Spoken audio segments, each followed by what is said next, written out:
Hello students, welcome back to our YouTube channel SRBSC classes. मैं प्रियंका गोस्वामी हमारे आपके अपने चैनल पर एक बार फिर से आप सभी का स्वागत करती हूं। जैसा कि आप सभी बच्चों को पता है, हमारे 6 सेमेस्टर के बच्चों के लिए एक बहुत ही बढ़िया, बहुत ही बेनिफिशियल एग्जाम बूस्टर सीरीज चल रही है। इस सीरीज में आज हम लेकर आए हैं यूनिट नंबर 7। यूनिट नंबर 7 है आपकी हेट्रोसाइक्लिक केमिस्ट्री। बेटा, हेट्रोसाइक्लिक केमिस्ट्री एक ऐसा टॉपिक है ना जिससे अक्सर बच्चा बहुत डरता है। इसमें इतनी कॉम्प्लेक्स चीजें होती हैं, इतनी कॉम्प्लेक्स रिएक्शंस होती हैं जो बच्चों के सर के ऊपर से जाती हैं। तो मैं पूरी कोशिश करूंगी कि जितने भी हम क्वेश्चंस करवाएं, जितने भी 50 क्वेश्चंस में करवाऊं, सभी कॉन्सेप्ट के बेस पे करवाऊं। हर एक क्वेश्चन को उनके कॉन्सेप्चुअल नॉलेज से जोड़ के बताऊं, हर एक कॉन्सेप्ट आपका क्लियर करवा सकूं। आप अटेंटिव होके बस लेक्चर को सुनिएगा और एक काम करिएगा। कौन सा काम? अपना favourite part of the video, favourite question या कोई भी अगर आपको डाउट है तो कमेंट करना मत भूलिएगा। कमेंट जरूर करते रहिएगा। आपके कमेंट हमारे लिए मोटिवेशन का काम करते हैं। जितना आप हमें मोटिवेट करेंगे उतना आपका फायदा होगा, उतनी जल्दी से जल्दी आपको वीडियोस मिलती रहेगी। वैसे कहने की बात नहीं है, 6 सेमेस्टर के बच्चों ने मुझे बहुत प्यार दिया और मैं बहुत थैंक यू बोलती हूँ आप सभी बच्चों को। आप लोगों ने मेरी वीडियो का वेट करा, मेरे से आप लोगों ने कनेक्टेड रहे। This is very very beautiful moment for me as well. Thank you so much for all your love. अपना प्यार ऐसे ही आगे बढ़ाते रहिए। हमारी यूनिट 7 के बाद जल्दी ही हम यूनिट 8 पे मिलेंगे और यही हमारा पेपर 1 भी खत्म हो जाएगा।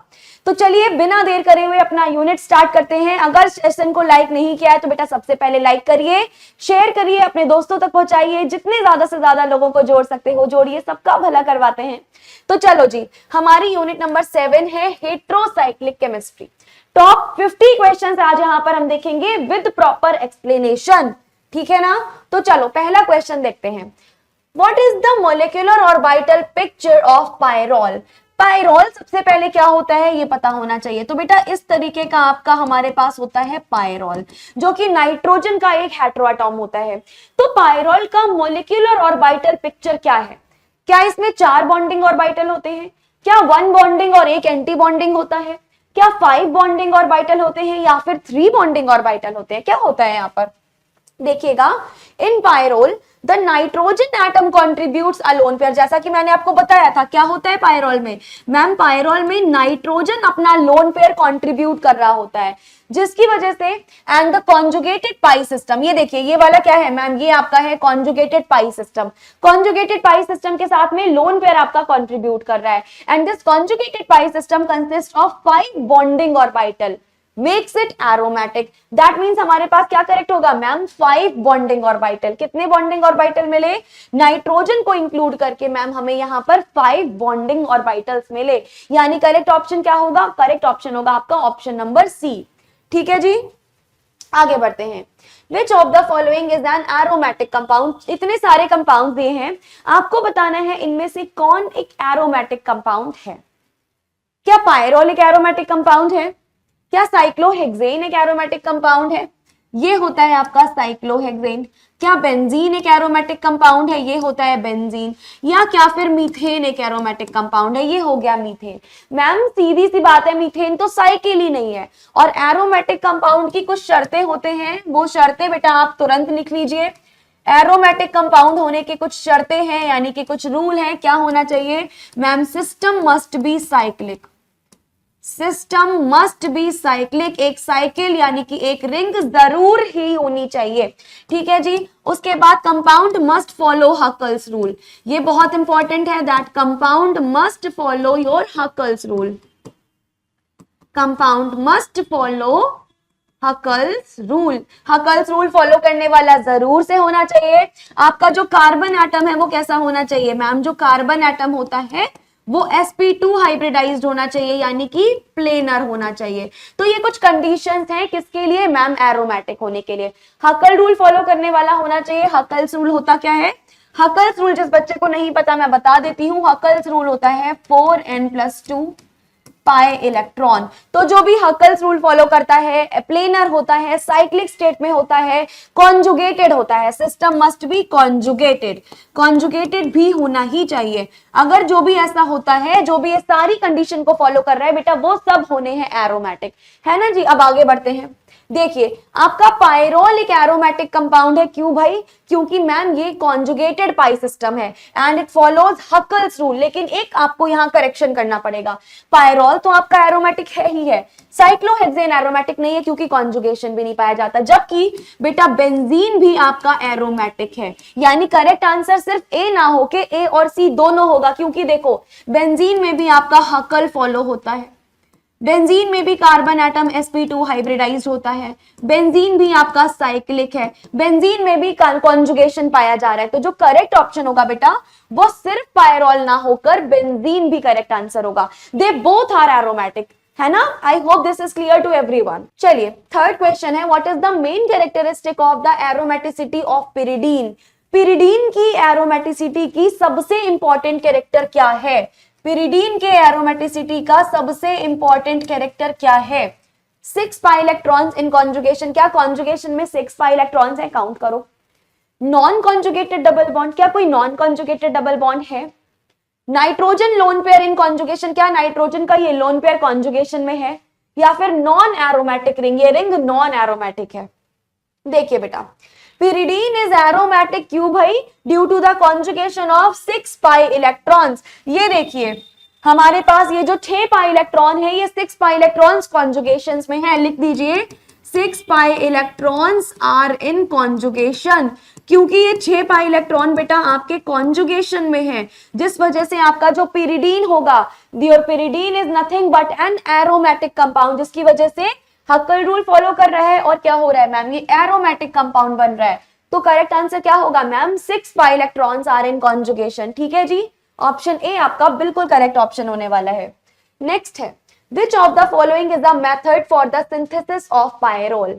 पायरोल के सिंथेसिस के लिए, पायरोल को फॉर्म करने के लिए इनमें से कौन सा मेथड बेटा सबसे सही है? Skraup synthesis, Fischer indole synthesis, Bischler Napieralski synthesis, या फिर सारे के सारे? क्वेश्चन इंपॉर्टेंट है बेटा, मोस्ट इंपॉर्टेंट की कैटेगरी में मैं इसको डाल रही हूं। जितने मेथड ऑफ प्रिपरेशन होते हैं सब पढ़ के जाना, कहीं से भी सवाल बन सकता है, सब के सब इंपॉर्टेंट है, तो ध्यान से समझना। जो तुम्हारा स्क्रॉप सिंथेसिस होता है, this is a method for the synthesis of pyrrole. Pyrrole की सिंथेसिस के लिए जो सबसे इंपॉर्टेंट मेथड होता है that is your Skraup synthesis. यानी करेक्ट आंसर क्या होगा ma'am? Skraup synthesis, option A हमारा बिल्कुल करेक्ट होगा। कभी भी तुमको पायरोल की सिंथेसिस करनी है तो हम कौन सा सिंथेसिस फॉलो करेंगे ma'am? Skraup synthesis. Option A हमारा बिल्कुल सही आंसर है। चलिए फिफ्थ क्वेश्चन है, what is the role of electrophilic substitution in the reactivity of pyrrole. बेटा पायरोल की रिएक्टिविटी में, पायरोल की रिएक्टिविटी में आपका इलेक्ट्रोफिलिक सब्स्टिट्यूशन का क्या रोल है? इलेक्ट्रोफिलिक सब्स्टिट्यूशन का मतलब है कोई इलेक्ट्रोफाइल आ रहा है सब्स्टिट्यूट होने के लिए। इलेक्ट्रॉन रिच सिस्टम आपका पायरोल तो ऑलरेडी इलेक्ट्रॉन रिच है, उस इलेक्ट्रॉन रिच सिस्टम में इलेक्ट्रोफाइल आ रहा है सब्स्टिट्यूट होने के लिए। यहां पर इसका रोल क्या है? इट प्रिवेंट्स एरोमेटिसिटी, क्या ये एरोमेटिक बनाने में मदद करता है? इट इंक्रीजेस बेसिसिटी, क्या ये बेसिसिटी बढ़ाने में मदद करता है? It leads to substitution of hydrogen with an electrophile, क्या ये हाइड्रोजन को किसी इलेक्ट्रोफाइल से सब्स्टिट्यूट कर देता है? या फिर it decreases the electron density in the ring? बताओ भाई, कमेंट सेक्शन में आंसर बताओ क्या होगा। मैम सीधी सी बात है, आप हमें अभी भी बता चुके हो, सब्स्टिट्यूशन रिएक्शन हो जाती है जिसमें हाइड्रोजन एटम सब्स्टिट्यूट हो जाएगा मैम किसी भी इलेक्ट्रोफाइल की वजह से। तो करेक्ट आंसर क्या होगा? ऑप्शन नंबर सी बिल्कुल करेक्ट आंसर होगा। बेटा इलेक्ट्रोफाइल जैसे ही आएगा वो हाइड्रोजन को सब्स्टिट्यूट कर देगा, that is why this reaction is called electrophilic substitution. Got it? Important question है बेटा, फिर से बनाया जा सकता है। सिक्स्थ क्वेश्चन देखो, what is the main characteristic of nucleophilic substitution in pyridine. Pyridine derivatives में बेटा न्यूक्लियोफिलिक सब्स्टिट्यूशन का मेन कैरेक्टर क्या है? It occurs easily at the nitrogen atom, it occurs at the carbon atom adjacent to nitrogen, it does not involve nitrogen, या फिर it is highly sterically hindered. क्या है भाई? देख सुनिएगा, nucleophilic substitution in pyridine derivatives generally occurs at the carbon atom adjacent to nitrogen, जो nitrogen के just adjacent में कार्बन एटम लगा होता है। As the nitrogen lone pair prevents direct attack at the nitrogen. तो हमारे पास करेक्ट आंसर क्या होगा ma'am? It occurs at the carbon atom which is adjacent to nitrogen atom, यानी जो नाइट्रोजन एटम के जस्ट बगल में लगा होगा। ऑप्शन बी बिल्कुल सही होने वाला है। ये इंपॉर्टेंट क्वेश्चन है बेटा, इसको इंपॉर्टेंट की कैटेगरी में मार्क कर लेना, इसको छोड़ के बिल्कुल मत जाना, this is an important question. चलिए नेक्स्ट आ जाते हैं हम। क्वेश्चन 7 कह रहा है which compound has the highest basicity. आपके पास दिया क्या है, आपके पास दिया है पिरिडीन, पिरिडीन के अलावा आपके पास दिया है पिपिरिडीन, पिपिरिडीन के अलावा आपके पास दिया है पायरोल। बताना है इन तीनों में सबसे ज्यादा बेसिक कौन है। बेटा जितना ज्यादा लोकेलाइज्ड लोन पेयर रहता है, मैं लिख देती हूं, जितना ज्यादा आपके पास लोकेलाइज्ड लोन पेयर होगा, जितना ज्यादा आपके पास लोकेलाइज्ड लोन पेयर होगा बेटा उतनी ही ज्यादा बेसिसिटी होगी। यानी अगर डीलोकेलाइज्ड लोन पेयर है जो कि कहीं ना कहीं कॉन्जुगेशन में पार्टिसिपेट कर रहा है, वो बेसिसिटी घटाता है। लेकिन अगर बेटा आपके पास लोकेलाइज्ड लोन पेयर है जो एक जगह पे फिक्स है, वो बेसिसिटी को बढ़ाता है। तो ध्यान दो, मेरी बात ध्यान से सुनना, पिपेरिडीन हैज द हाईएस्ट बेसिसिटी। क्यों भाई? क्योंकि मैम पिपेरिडीन में सबसे ज्यादा लोकेलाइज्ड लोन पेयर पाए जाते हैं। सबसे ज्यादा लोकेलाइज्ड लोन पेयर पिपेरिडीन में पाए जाते हैं, क्योंकि मैम लोन पेयर जितने ज्यादा होंगे उतनी ही ज्यादा हमारे पास बेसिक स्ट्रेंथ होगी। तो सबसे सही ऑप्शन क्या होगा मैम? पिपेरिडीन। पायरोल पॉसिबल ही नहीं है क्योंकि इसका जो लोन पेयर है वो कॉन्जुगेशन में पार्टिसिपेट करता है, तो छोड़ दो। पिरिडीन पिपिरिडीन से कम है बेसिक, बट पिपिरिडीन से कम है। They have same basicity. कैसे सब बात है, ये तो पॉसिबल ही नहीं है। तो ऑप्शन बी आपका बिल्कुल सही होने वाला है। नेक्स्ट क्वेश्चन है question number 8। Which of the following reactions is used in the synthesis of indole? Indole की सिंथेसिस में कौन सी रिएक्शन यूज की जाती है? अभी हमने पायरोल की पढ़ी थी, पायरोल में स्क्रॉप सिंथेसिस यूज करते थे। अब हम पढ़ रहे हैं इंडोल की। ध्यान से समझना, एग्जाम में बनेगा ये क्वेश्चन। इंडोल की सिंथेसिस के लिए जिसका यूज होगा वो है फिशर इंडोल सिंथेसिस। समझ लेना ध्यान से। The Fischer-Indole synthesis involves the reaction of phenylhydrazine with an aldehyde or ketone for the formation of an indole। तो करेक्ट आंसर क्या होगा मैम? इंडोल की सिंथेसिस के लिए जो सबसे करेक्ट सिंथेसिस है वो है Fisher indole synthesis. Skraup synthesis किसके लिए है मैम? स्क्रॉप सिंथेसिस पायरोल के लिए है। ठीक है जी। फिशर इंडोल सिंथेसिस किसके लिए है मैम? फिशर इंडोल, इसके नाम से ही हमें पता चल रहा है ये इंडोल के लिए है। गुड, आगे देखते हैं। What is the main feature of Skraup synthesis? बेटा स्क्रॉप सिंथेसिस का मेन फीचर क्या है? It is used to synthesise pyrrole. Ma'am क्या ही बताए, हमने पहला ऑप्शन पढ़ा और पहला ऑप्शन हमें ये मिल गया। फिर देखिए, it is involve for the oxidation of aniline with glycerol. It is used for the synthesis of quinoline. सुनिएगा मेरी बात ध्यान से, अभी हमने ये स्क्रॉप सिंथेसिस का सवाल पढ़ा था। मैं आपके सामने एक बार सवाल लेकर आती हूँ स्क्रॉप का। एक सेकेंड बेटा, बस हम स्क्रॉप का सवाल पढ़ने वाले हैं, ध्यान से देखिएगा। और जितने सवाल यहाँ पर लगवाए जा रहे हैं वो सारे के सारे सवाल बहुत बहुत ध्यान से देखिएगा, क्योंकि इनमें से डायरेक्टली आपके पास आ सकते हैं सवाल से। देखना बेटा, Which of the following is the method for the synthesis of pyrrole? क्या यूज किया गया है मैम? Skraup synthesis. यानी पायरोल किसके लिए, पायरोल का मेथड ऑफ फॉर्मेशन क्या होगा मैम? Skraup synthesis. मैं आपको प्रूफ दिखा रही हूँ, क्या लिखा है? Skraup synthesis. अब अगले क्वेश्चन पे आ जाओ। जिस क्वेश्चन पे हम थे, क्या दे रखा था हमें इस क्वेश्चन में? हमें इस क्वेश्चन में दे रखा था Which of the following reaction is used in the synthesis of indole? ये तो चलिए हो गया था। हाँ जी, इस क्वेश्चन में हम आ गए what is the main feature of Skraup synthesis? It is used to synthesise pyrrole. सही आंसर होगा, this was the correct answer. ठीक है जी, ये करेक्ट आंसर आपके पास होने ही वाला है। Skraup synthesis is used for the synthesis of quinoline. अब ये मुझे पता नहीं है कि ये सही आंसर है कि नहीं है, ये मैं एक्सपेक्ट कर रही हूं कि आप लोग मुझे बताएंगे। देखो पायरोल वाला है, ये तो सही है, मुझे पता है, मैंने बता दिया। अब ये मैं तुम लोगों से एक्सपेक्ट कर रही हूं कि क्या ये क्विनोलिन का फॉर्मेशन भी करता है। मुझे इसका आंसर कमेंट में चाहिए, मुझे इसका आंसर आप लोग कमेंट में बताएंगे कि क्या स्क्रॉप सिंथेसिस का यूज क्विनोलिन के सिंथेसिस में किया जाता है या नहीं। ये आपका होमवर्क है, और बेटा होमवर्क करके जरूर आना, मुझे ये बताना। I will be waiting for your answers. ठीक है जी, आगे आओ। What is the mechanism of electrophilic substitution in indole? Indole में इलेक्ट्रोफिलिक सब्स्टिट्यूशन का मैकेनिज्म क्या रहने वाला है? Attack at the nitrogen atom, attack at the carbon atom which is adjacent to nitrogen, direct attack on the aromatic ring, या फिर attack by an electrophilic species। तो देखना बेटा, करेक्ट आंसर होगा in indole electrophilic substitution occurs, कौन सा substitution ma'am? Electrophilic substitution. When an electrophilic species attacks the aromatic ring, जैसे ही अटैक करती है, leads to the substitution of hydrogen with an electrophile. बता चुकी हूं क्या होता है मैम, यहां पर अटैक होता है बाय एन इलेक्ट्रोफिलिक स्पीशीज, यानी ऑप्शन डी आपका बिल्कुल करेक्ट ऑप्शन होने वाला है। आगे बढ़ते हैं, what is the method for the synthesis of quinoline? आ गया, क्विनोलिन के सिंथेसिस का मेथड क्या है मैम? स्क्रॉप सिंथेसिस, यानी कि स्क्रॉप सिंथेसिस से आप क्या कर सकते हो मैम? क्विनोलिन का फॉर्मेशन हम कर सकते हैं, यानी ऑप्शन ए हमारे पास करेक्ट ऑप्शन है। चलिए जी आगे बढ़ते हैं, which reaction is involve in the formation of isoquinoline? बेटा आइसोक्विनोलिन के फॉर्मेशन में कौन सी सिंथेसिस का इन्वॉल्व किया जाता है? ध्यान से सुनना, द बिश्लर-नैपियराल्स्की सिंथेसिस। कौन सी सिंथेसिस है? बिश्लर-नैपियराल्स्की सिंथेसिस का यूज किया जाता है बेटा for the formation of isoquinoline. किससे मैम? 1,2 डाइहाइड्रो आइसोक्विनोलिन से, यानी करेक्ट आंसर क्या होगा मैम? करेक्ट आंसर हमारे पास होने वाला है Bischler Napieralski synthesis, option number C. ठीक है जी, आ जाओ 13 पे आते हैं। Which of the following heterocycles is formed during the synthesis of indole? बेटा जब हम इंडोल का सिंथेसिस करते हैं तो इनमें से कौन सा हेट्रोसाइकिल फॉर्म होता है?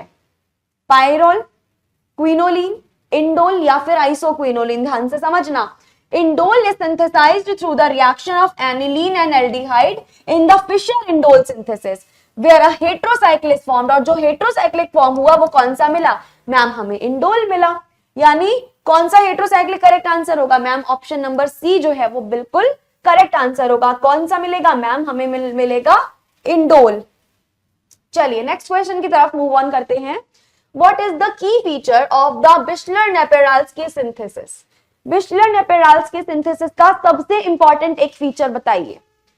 It is used to synthesise quinoline, it involves the cyclisation of this amine, it synthesises pyrrole या फिर इट फॉर्म्स एरोमेटिक अमीन। सुनना ध्यान से मैम, इसका करेक्ट आंसर होने वाला है दैट इट इन्वॉल्व्स साइक्लाइजेशन।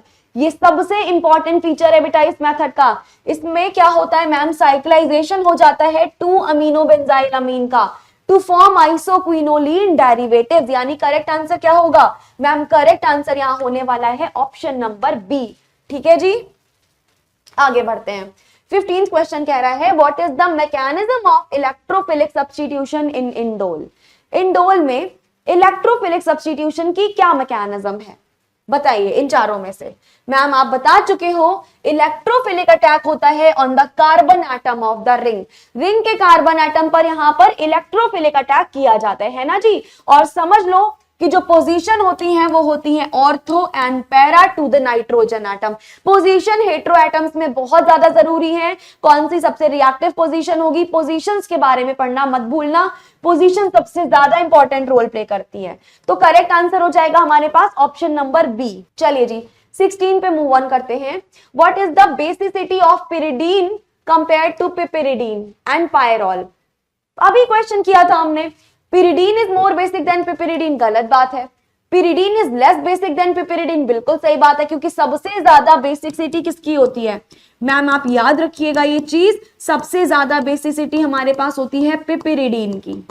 अब स्पेलिंग देख लेना जो भी है। इसके बाद किसकी होती है मैम? इसके बाद होती है पिरिडीन की। किसकी होती है इसके बाद मैम? इसके बाद हमारे पास होगी पिरिडीन की। और सबसे कम बेसिक बेटा, सबसे कम बेसिक आपका पायरोल होता है ना जी। तो करेक्ट ऑप्शन होगा आपके पास ऑप्शन नंबर बी। चलिए 17 पे मूव ऑन करते हैं। What happens when pyrrole undergoes electrophilic substitution? बेटा अगर पायरोल इलेक्ट्रोफिलिक सब्स्टिट्यूशन करेगा तो क्या होगा? Hydrogen is replaced by an electrophile, nitrogen is replaced by an electrophile, carbon atoms in the rings are replaced, या फिर no substitution occurs. Important question है बेटा ये क्वेश्चन बन सकता है एग्जाम में, ध्यान से सुनना। Hydrogen is replaced bye electrophile, मेरी बात समझ लेना ध्यान से।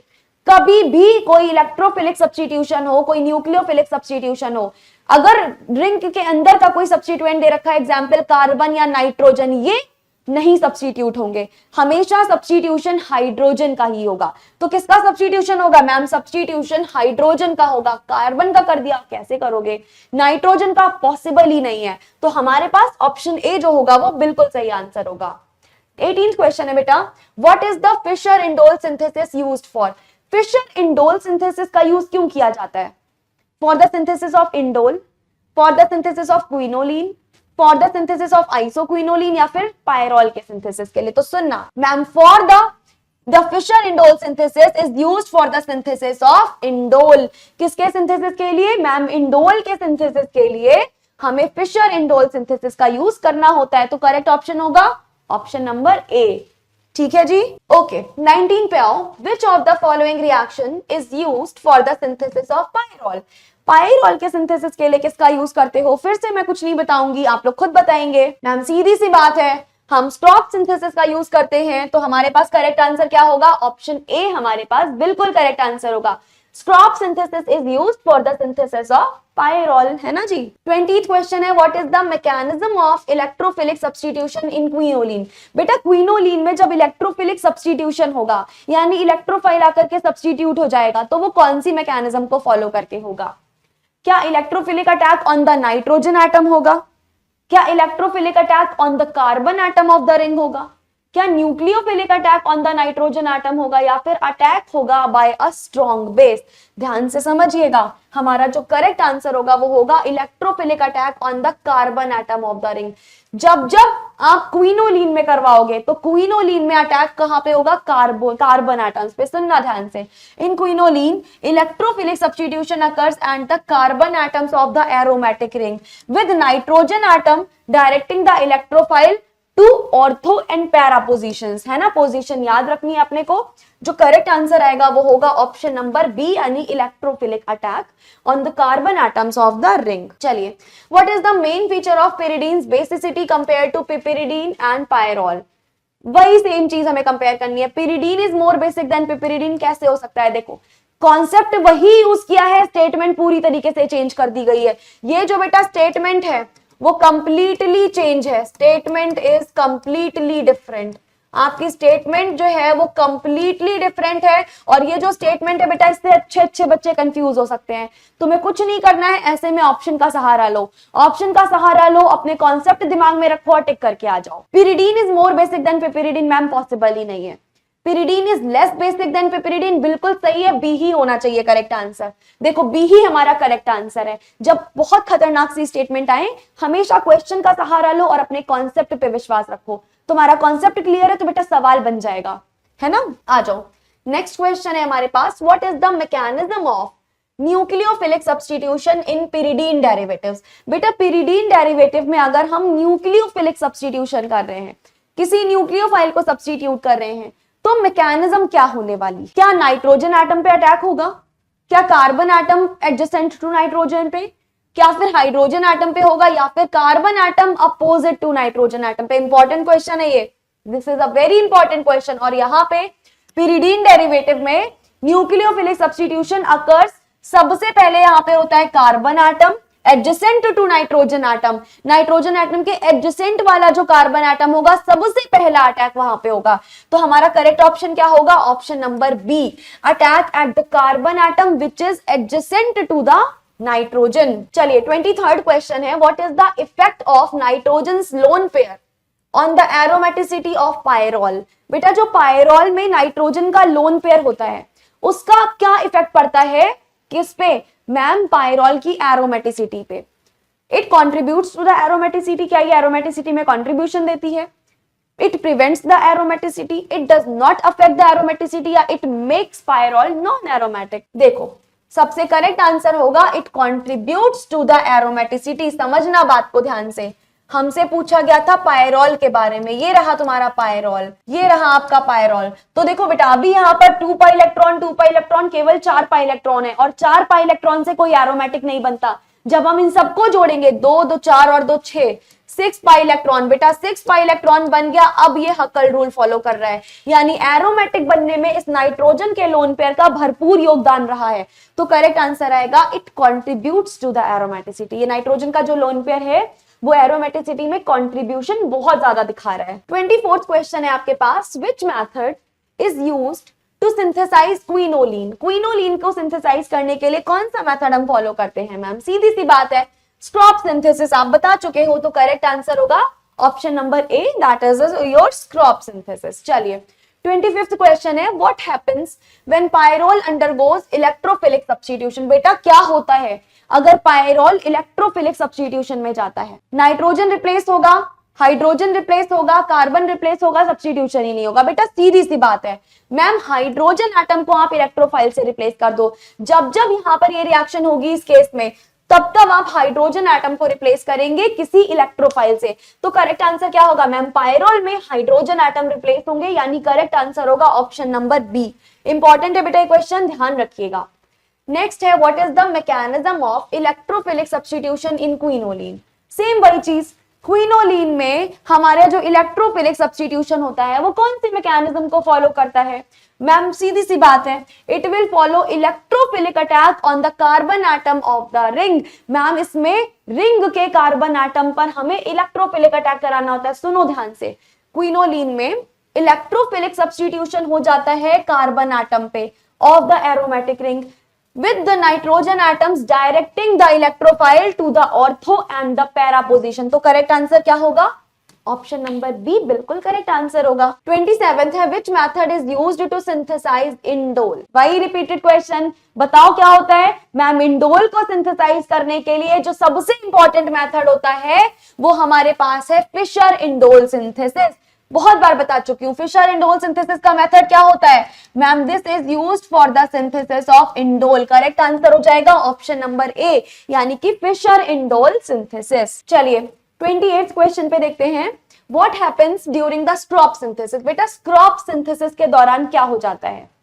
Aniline is condensed with glycerol to form quinoline, aniline is reduced to form piperidine, phenylhydrazine reacts with aldehyde to form indole, या फिर aniline is reacted with formaldehyde to form pyrrole.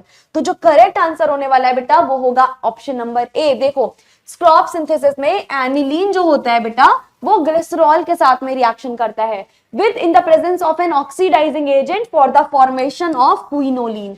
तो जो हमारा करेक्ट आंसर आने वाला है बेटा that would be option number A, है ना। ये इंपॉर्टेंट क्वेश्चन है, इसको छोड़ के मत जाना, एक बार पढ़ जरूर लेना, यहां से क्वेश्चन बनने के चांसेस हैं। नेक्स्ट है, what is the result of the reaction between quinoline and electrophiles. बेटा अगर क्विनोलिन किसी इलेक्ट्रोफाइल के साथ में रिएक्शन कर रहा है तो कौन सी रिएक्शन होगी? इलेक्ट्रोफिलिक सब्स्टिट्यूशन क्या कार्बन एटम पे होंगे, या फिर इलेक्ट्रोफिलिक सब्स्टिट्यूशन नाइट्रोजन पे होंगे, या फिर क्विनोलिन का रिडक्शन हो जाएगा, या फिर कोई रिएक्शन ही नहीं होगी। इंपॉर्टेंट क्वेश्चन है यहाँ पे मैम, इलेक्ट्रोफिलिक सब्स्टिट्यूशन हो जाएगा। देखिए ना, अगर इलेक्ट्रोफाइल अटैक कर रहा है तो सीधी सी बात है इलेक्ट्रोफिलिक सब्स्टिट्यूशन होगा। ये दोनों ऑप्शन तो आप वैसे ही काट दो, बचे ये दोनों। तो पहले बेटा हमेशा नाइट्रोजन पे नहीं जाएगा, किस पे जाएगा? सब्स्टिट्यूशन कार्बन पे होगा। तो करेक्ट आंसर क्या होगा मैम? ऑप्शन नंबर ए, यानी कार्बन एटम पे सब्स्टिट्यूशन हो जाएगा। ऑप्शन ए आपका बिल्कुल करेक्ट आंसर होने वाला है 29 का। 30 देखिए, what is the function of nitrogen lone pair in pyridine. अब अगर मैं पिरिडीन की बात कर रही हूं, ये भी मोस्ट इंपॉर्टेंट क्वेश्चन में से एक है बेटा, एग्जाम में बनने के चांसेस इसके बहुत हैं। जो आपका पिरिडीन का लोन पेयर होता है उसका क्या फंक्शन है? क्या ये एरोमेटिक सिस्टम में इन्वॉल्व है जैसे पायरोल में था, या फिर ये बेसिसिटी बढ़ाता है, या फिर पिरिडीन को ये नॉन एरोमेटिक बनाता है? पिरिडीन मैम नॉन एरोमेटिक तो होती नहीं है, तो फिर ये ऑप्शन ही काट दो। या फिर it is not involve in the reaction, हो सकता है। तो जो करेक्ट आंसर आएगा बेटा, सुनना, the lone pair of electrons on nitrogen is available for protonation which is making it a weak base. अब अगर वीक बेस बन रहे हैं बेटा तो ये बेसिसिटी का क्या करेगा मैम? देखिए ध्यान से समझिए बात को, कहां पे थे हम? In pyridine, the lone pair of electrons on nitrogen atom is available for protonation, making it a weak base। अब अगर ये इसको weak base बना रहे हैं तो क्या ये बेसिसिटी के लिए यूज किया जा सकता है? बिल्कुल नहीं किया जा सकता, क्योंकि मैम ये तो इसको weak base बना रहे हैं। तो हमारे पास क्या आंसर आएगा ma'am? It is not involve in the reaction. Option number D हमारे पास बिल्कुल करेक्ट होने वाला है, that it is not involve in the reaction. 31 पे आ जाते हैं, what is the basicity of piperidine. Same वही question ma'am, piperidine is less basic, बिल्कुल गलत बात है। पिपेरिडीन इज, लेकिन ऑप्शंस कैसे हैं? यहाँ ऑप्शंस आर डिफरेंट, और बेटा जिस तरीके के आपके ऑप्शन दिए हुए हैं वो सारे के सारे कंफ्यूजिंग हैं। तो तुम्हें ऐसे में क्या करना है? तुम्हें ऐसे में कॉन्सेप्ट पे रहना है, सबसे इंपॉर्टेंट चीज रखना है तुम्हें, कॉन्सेप्ट याद रखो। एक बार कॉन्सेप्ट याद है, कैसे भी ऑप्शन दे दे, कैसे भी क्वेश्चन दे दे, तुम लगा दोगे। सबसे ज्यादा pyridine is more basic than pyridine, बिल्कुल सही बात है। मुझे लग रहा है बी ही सही होना चाहिए, और बी ही देखो बिल्कुल सही आया। ठीक है, आगे बढ़ते हैं। What is the effect of nitrogen lone pair on pyridine's aromaticity? बेटा pyridine की aromaticity पे नाइट्रोजन के लोन पेयर का क्या इफेक्ट पड़ता है? मैम ये एरोमेटिसिटी को कोई भी इंपैक्ट नहीं देता, क्योंकि ये एरोमेटिसिटी में इन्वॉल्व नहीं होता। तो हमारे पास करेक्ट आंसर हो जाएगा option number C. Non aromatic बनाता है, मैम गलत बात है, क्योंकि pyridine तो एरोमेटिक रहता है। इट प्रिवेंट्स द एरोमेटिसिटी, गलत बात है। It increases the aromaticity, ma'am ये तो पार्ट ही नहीं लेता है ना एरोमेटिसिटी में, तो ये भी गलत होगा। करेक्ट ऑप्शन होगा ऑप्शन नंबर सी। नेक्स्ट है, which of the following methods is used for the synthesis of quinoline? Ma'am quinoline के सिंथेसिस के लिए किस मेथड का यूज करते हैं? तो बच्चा क्विनोलिन के सिंथेसिस के लिए सबसे ज्यादा यूज करा जाने वाला मेथड आपका है एक इकलौता प्यारा सा क्रॉप सिंथेसिस। याद रख लेना बेटा, इंपॉर्टेंट है। जितने सिंथेसिस लिखे हैं सारे के सारे इंपॉर्टेंट हैं, आपके एग्जाम में किसी से भी क्वेश्चन पूछा जा सकता है, सारे इंपॉर्टेंट है, याद जरूर करना। नेक्स्ट क्वेश्चन है, what is the purpose of Bischler Napieralski की सिंथेसिस? इस सिंथेसिस का पर्पस क्या है? मैम सीधा सीधा इसका पर्पस है आइसोक्विनोलिन का सिंथेसाइज करना। किसको सिंथेसाइज करना? मैम आइसोक्विनोलिन को सिंथेसाइज करना बाय साइक्लाइजिंग 2 अमीनो बेंजाइलमाइन। इसमें क्या होता है मैम? इसमें साइक्लाइजेशन हो जाता है, जिसके हिसाब से हमारा करेक्ट आंसर क्या होगा? टू सिंथेसाइज आइसोक्विनोलिन, यानी ऑप्शन सी जो है बेटा वो आपका बिल्कुल करेक्ट होने वाला है। 35th देखिए, what is the major product of electrophilic substitution in pyrrole? बहुत इंपॉर्टेंट क्वेश्चन है। जब कभी भी अगर आप पायरोल में इलेक्ट्रोफिलिक सब्स्टिट्यूशन करवाओगे, जब भी पायरोल में इलेक्ट्रोफिलिक सब्स्टिट्यूशन कराओगे, तो मेजर प्रोडक्ट क्या होने वाला है? Electrophile substitutes hydrogen atom, nitrogen atom, carbon atom, या कोई सब्स्टिट्यूशन नहीं। पहले तो कोई सब्स्टिट्यूशन नहीं को काटो। और दूसरा मैम सीधी सी बात है, जब भी हम पायरोल वाला करवाएंगे तो पायरोल में सबसे पहले हाइड्रोजन एटम रिप्लेस कर दिए जाएंगे। डन, नाइट्रोजन और कार्बन को नहीं करेंगे। तो करेक्ट ऑप्शन क्या होगा? ऑप्शन ए आपका बिल्कुल करेक्ट होने वाला है। 36 देखिए, Which of the following is an example of nucleophilic substitution in pyridine? बेटा इनमें से कौन सा एक न्यूक्लियोफिलिक सब्स्टिट्यूशन का एग्जाम्पल है pyridine में? अब देखो, न्यूक्लियोफिलिक सब्स्टिट्यूशन, सब्स्टिट्यूट होने के लिए न्यूक्लियोफाइल जा रहा है। सब्स्टिट्यूशन नाइट्रोजन पे होगा, कार्बन पे होगा which is adjacent to nitrogen, या एडिशन होगा न्यूक्लियोफाइल का इन द रिंग, या फिर इलेक्ट्रोफिलिक सब्स्टिट्यूशन होगा। तो सिंपल सी बात है, सब्स्टिट्यूशन हो जाएगा at the carbon atom which is adjacent to nitrogen. हमारे पास करेक्ट आंसर क्या होगा मैम? ऑप्शन बी आपके पास बिल्कुल सही आंसर होने वाला है। ठीक है ना? What is the mechanism of nucleophilic substitution in pyridine derivative? वापस वही क्वेश्चन, बहुत अलग है, इसमें चेंजेस है। इस बार इसने क्या पूछ लिया? इस बार तुम लोगों से इसने मैकेनिज्म पूछ ली कि जो pyridine के डेरिवेटिव में सब्स्टिट्यूशन होता है वो कौन सी मैकेनिज्म को फॉलो करता है? क्या डायरेक्ट अटैक होता है, या फिर carbon which is adjacent to nitrogen उस पर अटैक होगा, या सब्स्टिट्यूशन होगा हाइड्रोजन एटम का, या फिर डायरेक्ट अटैक होता है किसी इलेक्ट्रोफाइल के थ्रू? तो सुनना ध्यान से, मैम अटैक होता है यहाँ कार्बन एटम पे, जो कि नाइट्रोजन एटम के एडजेसेंट होता है। ऑप्शन बी बिल्कुल सही होने वाला है। विच of the following methods is used for the synthesis of pyrrole? Ma'am pyrrole के सिंथेसिस के लिए हमारा प्यारा हम किसका यूज करेंगे? मैम स्क्रॉप सिंथेसिस का। स्क्रॉप सिंथेसिस के अलावा फिशर इंडोल का, बिस्लर-नेपेराल्स्की का, ये सारे यूज किए जा सकते हैं। अब मुझे बताना क्या ये सही है या गलत, ये बताना तुम्हारा काम है, कमेंट करो। स्क्रॉप का करते हैं, मैंने बता दिया आराम से। मुझे बताना कि क्या हम फिशर इंडोल का भी करते हैं, बिस्लर में भी आंसर गलत दिया हो। मुझे तुम लोग बताओगे कमेंट्स में कि किसका यूज करते हैं। जब आप बनाओगे पायरोल, तो पायरोल के लिए हम किसका यूज करते हैं? क्या हम इसके साथ में फिशर का यूज करेंगे, बिस्लर-नेपेराल्स्की का यूज करेंगे? क्या ये सारे मेथड यूज हो सकते हैं या नहीं हो सकते? बताओ मुझे इसका आंसर, कमेंट में बताइएगा। ये क्वेश्चन आपका होमवर्क है, इस क्वेश्चन को मुझे कमेंट में करके बताना। ठीक है जी, आगे आ जाओ। What is the key feature of the Fischer-Indol synthesis? जो Fischer-Indol synthesis होता है उसका key feature क्या है मैम? सीधी सी बात है, it involves the reaction of phenylhydrazine. Basically क्या कर देता है मैम? ये साइक्लाइजेशन कर देता है और हमें क्या बनाएगा मैम? आइसोक्विनोलिन नहीं, आइसोक्विनोलिन नहीं, ये तो बनाएगा आपका इंडोल, यानी कि करेक्ट आंसर क्या होगा मैम? करेक्ट आंसर होगा आपका ऑप्शन नंबर ए। ठीक है जी। 40th पे आओ। What is the purpose of electrophilic substitution in quinoline?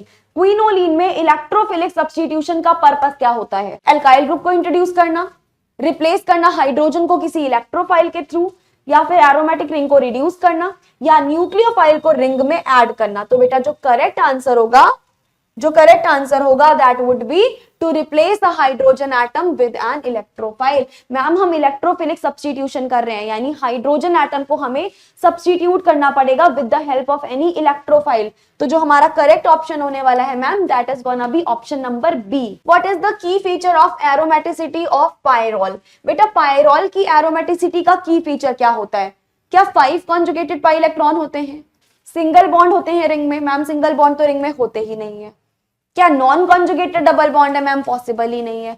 4 होते हैं कि 5 होते हैं? पहला क्वेश्चन मैंने इसी पे कराया था, पहला क्वेश्चन जो इस सीरीज का था वो यही था, बस क्वेश्चन अलग था, ऑप्शन अलग थे। सही ऑप्शन तो था ही, अलग तरीके से दिए हुए थे। तो हमारा जो करेक्ट आंसर होगा बेटा that is 5 conjugated pi electron. कितने कॉन्जुगेटेड पाई इलेक्ट्रॉन होते हैं मैम? यहां होते हैं 5 कॉन्जुगेटेड पाई इलेक्ट्रॉन्स, है ना जी। तो करेक्ट आंसर होगा ऑप्शन नंबर ए। चलो, Which of the following is a method used for synthesis of quinoline? Ma'am quinoline के सिंथेसिस के लिए अपना प्यारा स्क्रॉप सिंथेसिस यूज करते हैं, यानी कि हमारा करेक्ट आंसर क्या होगा मैम? ऑप्शन नंबर ए। ऑप्शन नंबर ए बिल्कुल करेक्ट आंसर है आपका। 43 पे आइए। Which of the following reactions is used in the synthesis of indole? बेटा इंडोल के सिंथेसिस में कौन सी रिएक्शन यूज करते हैं मैम? सीधी सी बात है ना, Fischer indole synthesis. Option A आपका बिल्कुल करेक्ट ऑप्शन हो जाने वाला है। नेक्स्ट देखिए, what is the structure of quinoline? Ma'am quinoline का स्ट्रक्चर बता दीजिए। अब जिस बच्चे को स्ट्रक्चर पता होगा 1 सेकेंड में लगा देगा, जिसको स्ट्रक्चर नहीं पता वो कितना भी कर ले इस क्वेश्चन को सॉल्व नहीं कर पाएगा।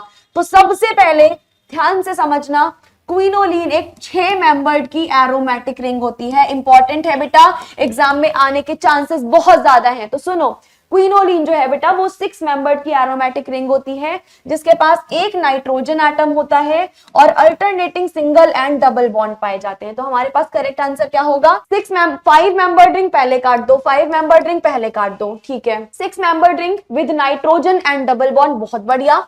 6 मेंबर्ड रिंग, इसमें तो नाइट्रोजन गायब कर दिया, ऑप्शन काट दो। तो बेटा क्विनोलिन का स्ट्रक्चर याद कर लेना, इंपॉर्टेंट है, क्वेश्चन पूछा जा सकता है फिर से, ठीक है। 45 देखिए, What happens during the Bischler-Naperals के सिंथेसिस? मैम इसमें साइक्लाइजेशन होता है। सीधी सी बात है, साइक्लाइजेशन होगा तो ऑप्शन नंबर 1 बिल्कुल करेक्ट है, केवल इसी में साइक्लाइजेशन हुआ है और इसकी पहचान, इसका की फीचर था साइक्लाइजेशन। हमें ऑप्शन देखने की जरूरत नहीं पड़ी मैम, की फीचर आपको याद है, आप डायरेक्ट टिक करके आओगे। तो ऑप्शन नंबर ए हमारा बिल्कुल सही हो जाएगा। 46 है बच्चे, What is the outcome of electrophilic substitution in indole? अगर हम इंडोल में इलेक्ट्रोफिलिक सब्स्टिट्यूशन कराते हैं इंडोल में, तो क्या प्रोडक्ट बनेगा? ध्यान से देखना, इंडोल में जब भी कराओगे इलेक्ट्रोफिलिक सब्स्टिट्यूशन तो टिपिकली ऑर्थो या फिर पैरा पोजीशन पे होगा टू द नाइट्रोजन एटम, और रिप्लेस कौन हो जाएगा मैम? हाइड्रोजन एटम हमारा रिप्लेस हो जाएगा। यानी कि हम क्या करेंगे मैम, जो आपका इलेक्ट्रोफाइल है वो हाइड्रोजन एटम को रिप्लेस कर देगा ऑर्थो और पैरा पोजीशन पे। तो करेक्ट ऑप्शन हो जाएगा आपका, बेटा ऑप्शन नंबर ए। ध्यान से समझ गया ना इस क्वेश्चन को? ऑप्शन नंबर ए बिल्कुल करेक्ट आंसर है। 47 देखो बेटा, Which of the following reaction is used to synthesize isoquinoline? Isoquinoline बनाने के लिए किसका यूज करते हैं मैम? सीधी सिंपल बात है, बिश्लर-नेपेराल्स की सिंथेसिस, अपनी प्यारी सिंथेसिस का यूज करते हैं हम आइसोक्विनोलिन के फॉर्मेशन के लिए। बहुत इंपॉर्टेंट क्वेश्चन है ये, सारे के सारे आपको डायरेक्ट मिल सकते हैं अपने अपने एग्जाम्स में। Next, what is the main product of Skraup synthesis? Skraup synthesis का बेटा मेन प्रोडक्ट क्या होता है? तो सुनिएगा, the Skraup synthesis is primarily, यानी सबसे पहले जिसका यूज किया जाता है वो करा जाता है क्विनोलिन को सिंथेसाइज करने के लिए by reacting aniline with glycerol with an oxidising agent. तो काफी जगह स्क्रॉप का यूज करते हैं, लेकिन सबसे पहले यूज करते हैं क्विनोलिन के फॉर्मेशन के लिए। यानी सबसे सही आंसर होगा आपका option number A, primarily used for the preparation और for the formation of quinoline. Option A बिल्कुल सही आंसर है। 49th देखिए बेटा, which heterocycle is formed from the reaction of aniline with formaldehyde. अगर एनिलीन की फॉर्मेल्डिहाइड के साथ रिएक्शन करा दें तो कौन सा हेट्रोसाइकिल बनेगा?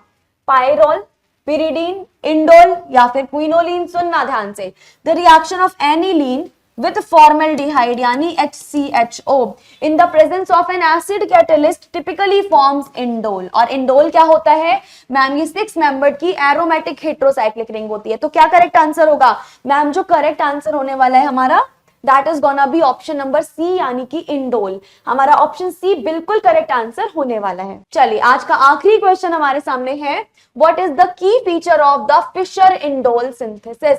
मैम फिशर इंडोल सिंथेसिस का की फीचर बता दीजिए। सुन लीजिए, फिशर इंडोल सिंथेसिस में बेटा रिएक्शन होती है फिनाइल हाइड्राजीन की, किसके साथ में? एल्डिहाइड के साथ में या फिर कीटोन के साथ में, for the formation of indole, जो कि एक हेट्रोसाइक्लिक एरोमेटिक कंपाउंड है। यानी कि रिएक्शन किसके बीच में होगी मैम? Phenyl hydrazine. देखो ऑप्शन नंबर 1 में ही मिल गया, फिनाइल हाइड्राजीन की हम एल्डिहाइड या कीटोन के साथ में रिएक्शन कराएंगे। तो ऑप्शन ए बिल्कुल करेक्ट ऑप्शन है। ठीक है जी, समझ में आया आपको? I hope things are clear. तो चलिए that is it for today's class. मिलते हैं किसी अगले क्लास में। अगले क्लास में मिलेंगे अगली यूनिट के साथ। तब तक के लिए all the very best. I hope जितना कराया आपको उतना समझ में आया होगा। कोई क्वेश्चन में डाउट है तो प्लीज कमेंट करिएगा। जितने मैंने होमवर्क दिए हैं कमेंट डाउन कर देना, मैं कमेंट्स देखूंगी सभी के। और मिलते हैं अगली यूनिट में। All the very very very best. Thank you so much.